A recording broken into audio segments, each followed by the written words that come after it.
We can all fall into the trap of performing big planning up front.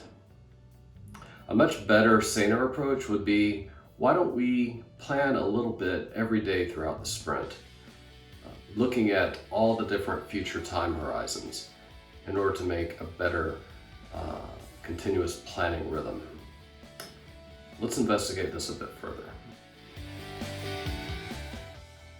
When we think about the three different planning horizons, we're really looking at now, next, and later. Now is the current sprint. In the current sprint, you develop a sprint goal and a sprint backlog to achieve that goal.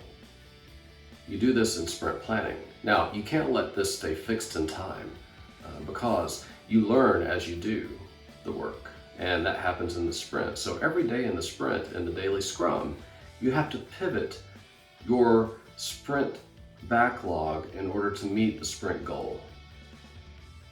Then the next stage looks at the next sprint. And this next time horizon is really starting to get ready for that next sprint. What do we look at from a sprint backlog and a sprint goal perspective? How do we get our head around that work? How do we develop that shared understanding? This is how we get to ready. And then when you look at later, the later time horizon, this is after next sprint. This is looking at the current release and the plan around that.